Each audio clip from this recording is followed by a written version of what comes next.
Bob Reynolds is the Sentry, one of the most powerful superheroes the world has ever seen. But with great power comes great darkness. When Bob becomes Sentry, he risks unleashing the Void, an unstoppable, destructive force born of Bob's subconscious. With the help of Doctor Strange, Bob has found balance. But will it last? Today we are looking at the Sentry.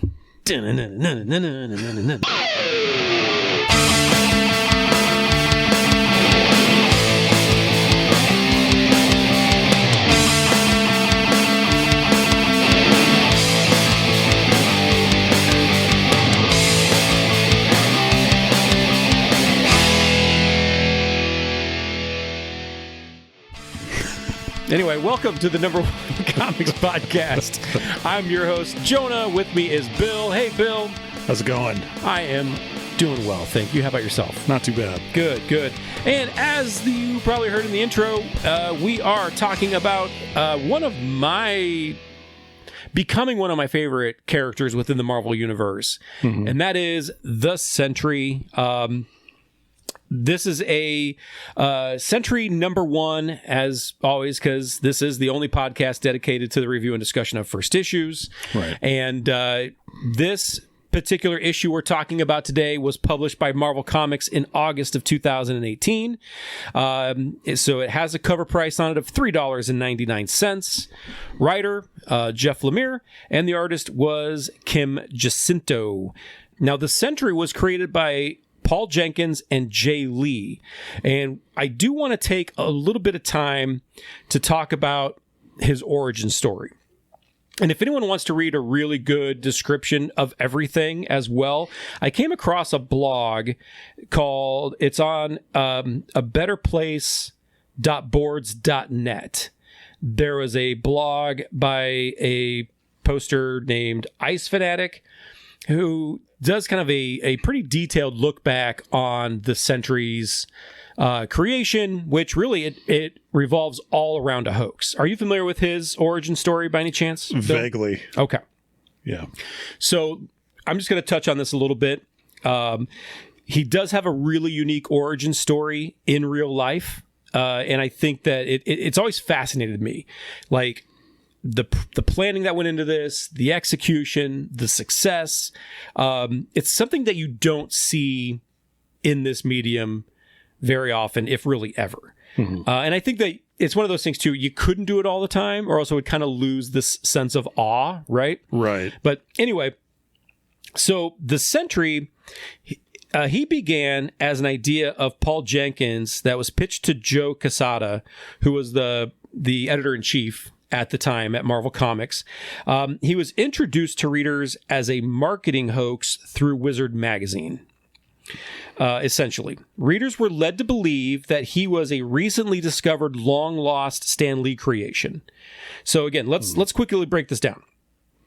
It began back in Daredevil Volume 2, number 9, back in 1999. At the end of the letters pages at the end of the issue, there was a blurb, and it was basically a get well blurb to an old Marvel penciler and inker named Artie Rosen. And so it was like, hey, we wish Artie Rosen the best, get well, we wish his family well, that sort of thing. Now, the following January, so just a few months later, essentially, Artie Rosen sadly passed away. And Wizard Magazine ran an obituary for Mr. Rosen. Mm-hmm. And that was ran in their April 2000 issue 103. The obituary itself, it did share a little bit more information about Artie's life and his career. It even included a quote from Mr. Stan Lee himself saying, and I quote, "We were very close years ago, but I hadn't seen or heard from Artie in so many years. It came as a big shock to me." Now, here's the real shocker. Artie Rosen nor his family ever actually existed. Completely fabricated. Oh, wow. Right. But the seeds of this hoax were firmly planted. Now, a month later, Wizard Magazine ran an article on the possible discovery of a long-lost Silver Age character co-created by Stan Lee, and it predated the Fantastic Four, essentially, or allegedly. Wizard 105 in June of 2000 then had the big reveal. In an exclusive report, Artie Rosen's widow found a box of old Marvel papers, and it had files, it had comics, there were character sheets within it, along with descriptions for a Superman-esque Silver Age hero called the Sentry. She had taken the box and dropped it off at Marvel Comics because she didn't know what to do with it or necessarily wanted it. Paul Jenkins, a writer, he ended up with the box after it had been dropped off at the offices. Paul asked around about the character, but no one could reveal much other than vague recollections. The character concept art included both Stan Lee and Artie Rosen's names, as well as dates of 1961, which did predate the Fantastic Four, and this would have been a discovery of like epic proportions if it were real, right? I mean, if it was a real thing, it would have been like monumental. Marvel announced a new revival of this long-forgotten character. It was a series that ran for 5 issues, and then it was followed by a series of one-shots. Several of those one-shots did focus on the Sentry's interactions with classic Marvel characters, so they kind of took place in the Silver Age. Mm-hmm. Now, to no one's surprise, the truth did eventually come out about the Sentry's creation, and it's really unorthodox marketing strategy. It was revealed in, again, Wizard Magazine, issue 116.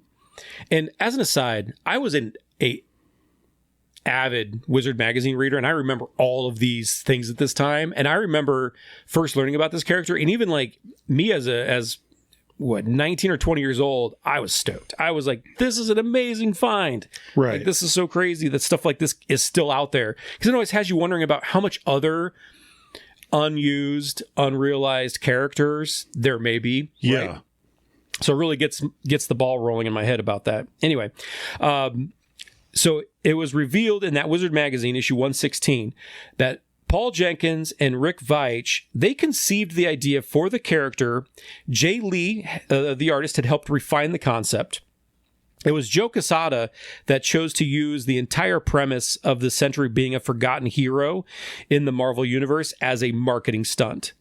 And I think it was very meta that they're all acting like they'd forgotten about this character. Like Stan Lee's like, oh, I sort of remember, but not really. And then in the Marvel Comics, he was a forgotten character as well, where the whole Marvel Universe had forgotten about him, essentially. Mm-hmm. Artie Rosen, again, someone completely fictitious. His name was actually an amalgamation of classic Marvel letterers Artie Simek and Sam Rosen. And it was John Romita Sr., he was brought in to draw the long-lost sketches of Rosen's that they'd found. Mm-hmm. So the stunt worked, like 100% worked. Debates on the early internet message boards, like they raged on. Chat rooms, and I remember being in some of those chat rooms, like just going crazy about everything. Mm-hmm. It was all abuzz. The Marvel Knights offices received a ton of letters about it. And so it was a marketing ploy that was probably one of the most successful, in my opinion, that Marvel's ever pulled off. Right. The stunt, like I said, the stunt worked. Now, following his initial appearances in the mini and the one-shots, this forgotten hero whose existence had been wiped from the memory of all Marvel Universe by a villain resurfaced in New Avengers #1, which we talked about. That was our very first episode of this show. Mm-hmm. We talked about that. We talked briefly about the Sentry there, so be sure to check that out. And ever since then, ever since that initial release, or rather ever since he came back in New Avengers #1, he's really been a mainstay of the Marvel Universe as an Avenger, or even as a Dark Avenger for that matter.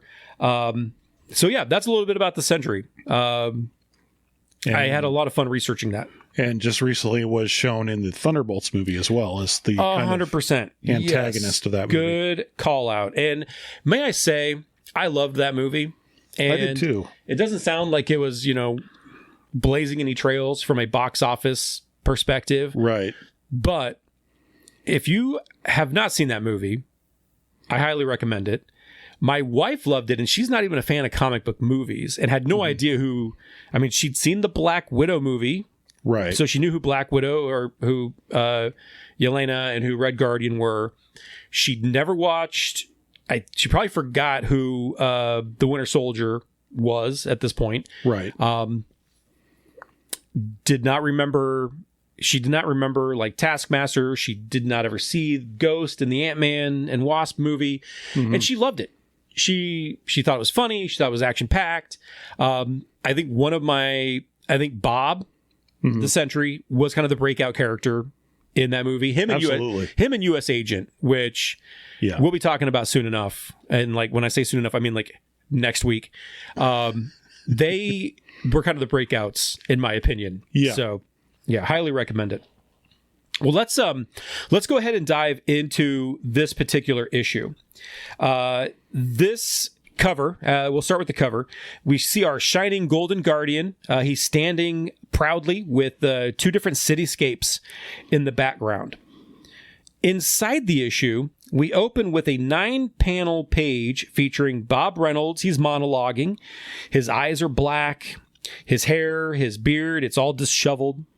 We cut to a fancy looking metronome that's kind of chicking back and forth. We flash to Bob as the Silver Age Sentry, and then we also flash to the Void. Bob acknowledges the Void as a part of himself, he being his own greatest enemy, essentially.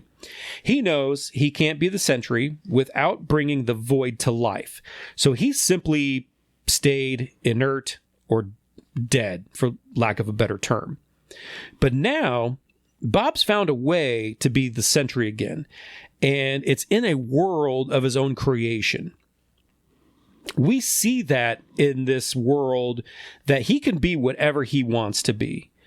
We see this as the Sentry. He's tearing through an army of shadow monsters. He's speaking with an entity at his watchtower called Clock, C-L-O-C. Sentry instructs Clock to locate where the Void is controlling this shadow army from. The shadow creatures, they begin merging into one giant monster. Luckily for the Sentry, aid arrives in the form of his sidekicks. You've got Scout and Watchdog and the Sentress. This is kind of like the Marvel family, right? With Mary Marvel or Superman's Crypto, that sort of thing. Right. While they all team up on the Shadow Monster, Clock informs the Sentry that the Void is transmitting from the moon. So, the Sentry, he heads up to the moon, but there's no sign of the Void, and that's because Clock says he's not on the moon, rather he's inside of it. In a spectacular visual, the Sentry breaks the moon in half, and it reveals the Void. He's kind of standing there hovering in space. The Void tries to tell Sentry that he and his friends have lost, the world will be his, but he's cut short when the Sentry rips the Void in half. That, I don't know if you've ever caught on to this. That's something the Sentry really likes to do, is rip people in half. Right. The Sentry, he returns to his friends. The moon itself is beginning to reform, and they all head inside the watchtower, where the Sentry, he steps into something that's called the Confluctor. And he tells them that he'll be back soon, and then he teleports away. Saying goodbye to his friends, Bob finds himself now alone in his apartment. A timer on his watch, it resets to 24 hours. And with that, he gets up, he scratches his ass, and he gets ready for work. He brushes his teeth, he eats his breakfast, he checks his watch again, and then he heads out. Bob works as a cook at a diner. He shares the kitchen with a one-armed man named Billy. And a server also works there. Her name is Jenny. She kind of works the front of the house. After their breakfast rush, Bob and Billy, they step outside for a cup of coffee. They're sitting on the steps that's kind of leading up to the cafe, and they chat about Bob's recent exploits as the Sentry. The one-armed Billy is actually Scout in Bob's other world, and he longs to be Scout again, but Bob warns him that that's not a possibility. It's revealed the action as the Sentry is all taking place in a pocket reality that was created by Doctor Strange, and it exists all inside of Bob's head. And he uses this confluctor device thing, the thing that looks like the fancy metronome, to transport his consciousness there once every 24 hours. Now, in real life, he has an ex-wife that won't talk to him, he's got an apartment he can barely afford, and all of his friends are imaginary. Billy doesn't really have it much better. With their pity party over, they head back to work. Billy, at this point, reveals that Jenny, the waitress in the front of the house, she's also part of Bob's fantasy world as the Sentress. Now, that evening, Bob is heading home, but he's stopped by another one-armed character, Misty Knight. Misty is acting as a sort of a probation officer for what's called the ACD. That stands for Aberrant Crimes Division. Though Bob asks, what crimes have I committed? And none, she states. But they wanted to keep him that way as well. So Misty's bosses, they see Bob as an imminent threat, and they really hate to think that he's even walking around free at all. Bob assures her that he can control it, and he asks Misty to trust him. She assures him that he's not alone if he needs her. Bob returns to his apartment building. Within the pocket reality, Scout and Watchdog are eagerly anticipating Sentry's return. However, Bob finds that his apartment door has been smashed in. Now, much to his dismay, he goes in and finds that his confluctor has in fact been stolen.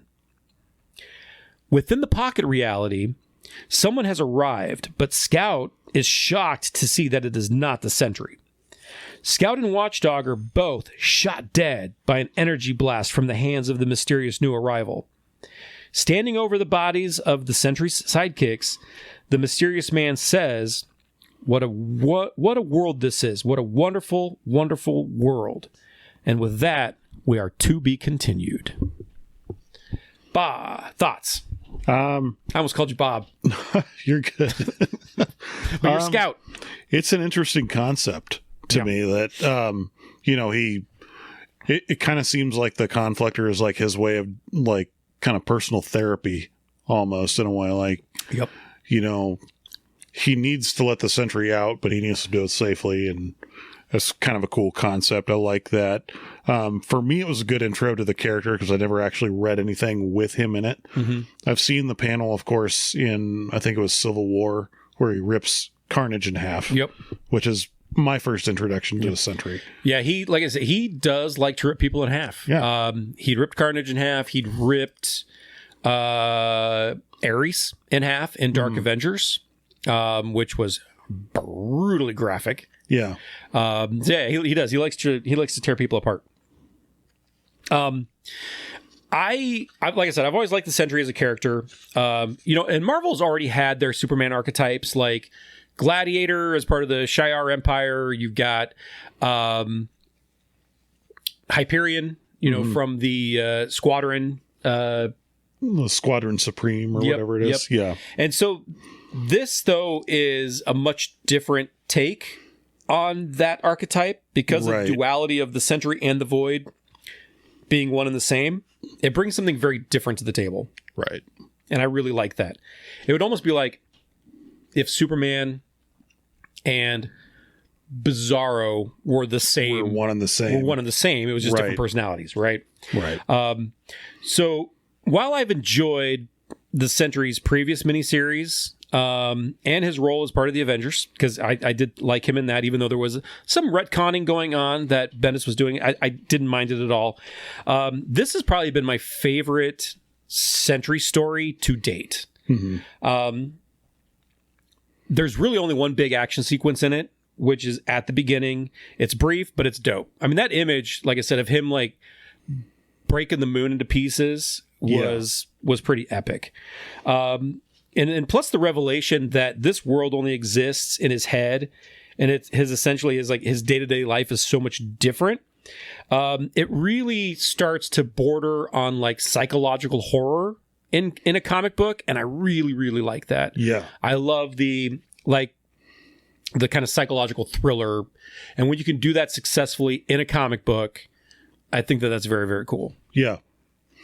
It reminds me of something like there's even a Black Mirror episode it made me think of where I forget the name of it, but it's like where there's like this virtual reality world where they're like in a Star Trek ripoff or whatever, but outside, like when he leaves, they still like kind of exist there and go about their time and everything. Very, very much a throwback to an old Twilight Zone episode or Outer Limits, right? Yeah. And I think that is such a very, very cool thing to do, in the comic landscape, especially in a mainstream superhero comic landscape. We've got a cameo by Misty Knight. I've always been a fan of hers as well, so it was great to see her here. Even though the issue is mostly talking, it keeps up a really good pace. And I never found myself bored with it. I was like glued to each page. Right. The art, I think, definitely helps with that because the characters they're very well rendered and very expressive. And so the artist does a really good job with the characters themselves. Yeah. And I think that's so important when you've got such a character-driven story like this. Yeah. And we see he can do the big action sequences well, as we saw with the opening sequence, and then the character work is very, very good. Yeah. The art, inks, colors, all lend themselves really well to the mood and the tone of the overall book. So high marks there. I've always been a big fan of Jeff Lemire's writing. And he certainly doesn't disappoint here. Ever since I first started discovering his work years ago, always been a big fan. Any other thing you want to add to the review before we talk about what came next? Just that, knowing nothing about Sentry going into this is like made me see the character in a whole different light. And I think when I was reading this, doing my notes on it and all that, it was even before Thunderbolts came out. Yeah.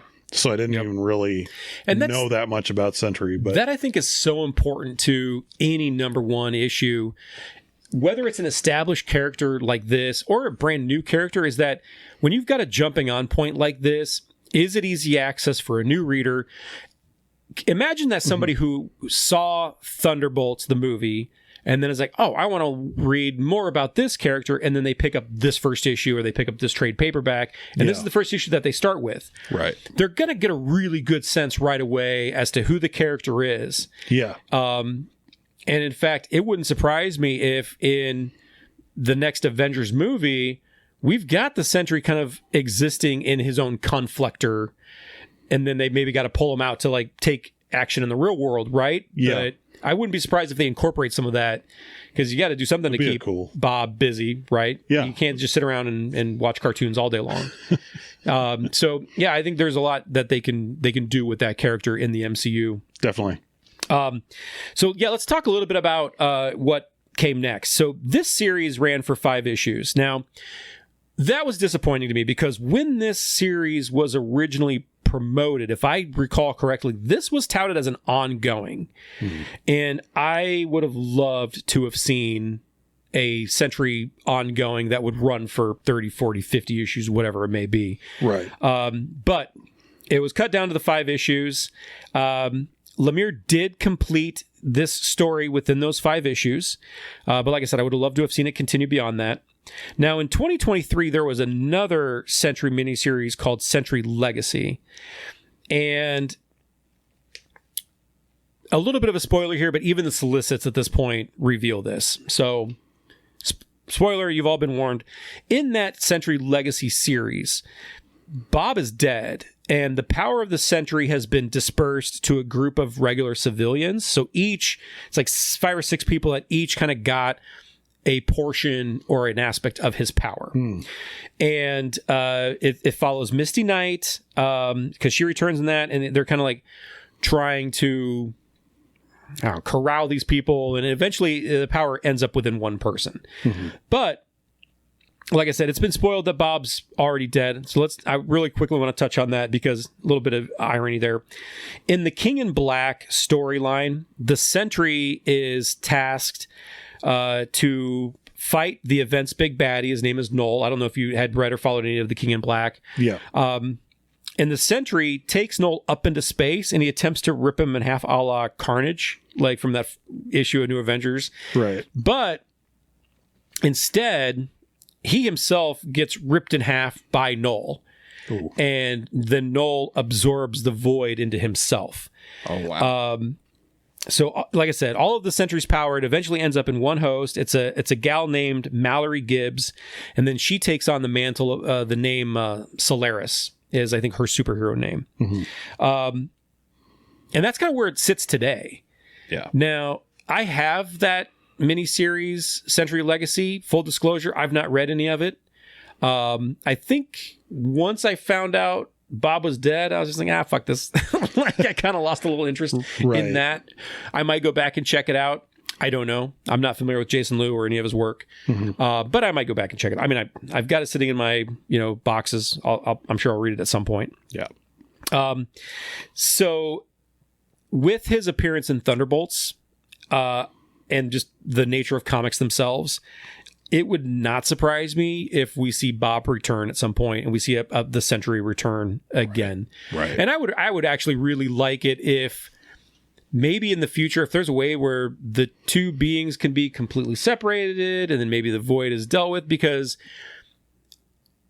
as much as I do want to see a Sentry ongoing, I think you can only play with that component for so long before it becomes tiresome. Yeah. And something's got to change there. Yeah. So well, and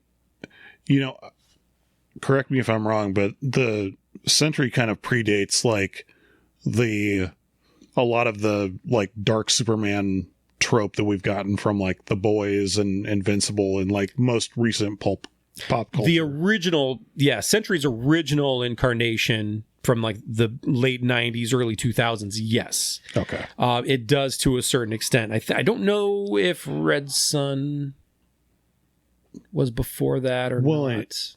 But my kind of point with that is that like I've never seen at first when I first saw the concept of Sentry and all that, I'm like, Marvel's making a Superman knockoff.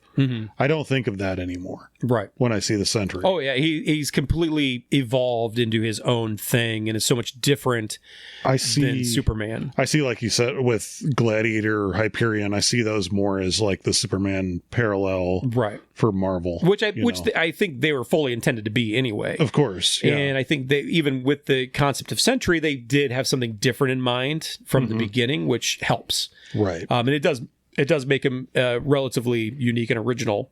And he's one of the strongest characters within the Marvel Universe. Now, with Null having sucked the void out after kind of like, tearing the Sentry apart, if they were to bring back the Sentry and bring back, Bob as the Sentry, you could do that without incorporating the void. Right. And then you could maybe have little aspects of the void creep in over time to where maybe he becomes a villain again down the road. I think there's some different ways that Marvel could do that. Yeah. And I'd love to see that done. I'd love to see, again, a Sentry ongoing come out and run for, X number of issues. Yeah. All right. Final thoughts, verdict. I loved it. Then we'll do the verdict thing. The verdict thing is new, and we'll do this going forward, and it'll probably evolve at some point. But final thoughts. I liked it. I really did. Going into it, knowing nothing about the Sentry, it was an easy read and an easy introduction to the character. Yeah. Which is funny because he could have a bit of a convoluted backstory, right? I mean, there is a lot for a guy that's only been around for 20 years. There's a lot there to digest. Because what's nice about this issue is none of that backstory really plays into this. Right. Other than he identifies he's his own worst enemy. The Void is part of that. Well, and you could even, like, with that introductory paragraph you read about Doctor Strange and everything like that could be something explored in, like, if it went on, like, maybe issue 10 or something like that. Right. Like, you could go back to that and flesh it out a little bit more. But the way it's presented, like, that gives me kind of all the intro I need. 100%. Yep. Yeah, I think, it's an easy jumping on point for new readers. It ends with a compelling cliffhanger. Mm-hmm. R.I.P. Scout, and the dog's name is Watchdog. Watchdog, that's right. Which I like. Probably should have Googled or visited the website, does the dog die, before reading this. But I don't know if that pertains to comics, or maybe it's just movies. Yeah. But yeah, the cliffhanger, it's got you itching to crack open the second issue. So here's kind of the final verdict. You got 4 choices here, Bill. Mm-hmm. Would you, A, buy issue 2, B, at least read issue 2, C, skip it, or D, do you regret even reading this at all? I would definitely read issue 2. Right. I don't know about buying it, because I am kind of I guess if you want to call me a boomer or whatever, or use that term, I can't believe that comics are like $4 or $5 a piece now versus the like $1 they were when I was collecting them. You got to find an LCS, like non-sponsored JCD and Hobby, who's got 3 locations here in town. Yeah. And you get a discount if you're a Pull List member. So, and it's a good discount. Yeah. So, I would definitely buy issue 2, and I did buy issue 2. I bought this whole miniseries, and I loved it. I think it's a great miniseries. Be sure to check it out. That's going to do it for this episode. Be sure to like, subscribe, follow us on Facebook. Special thanks to everyone at the Field of Geeks Network for helping make this episode happen. Special thanks to Raven X for the intro music, and we will see you guys next time. Peace.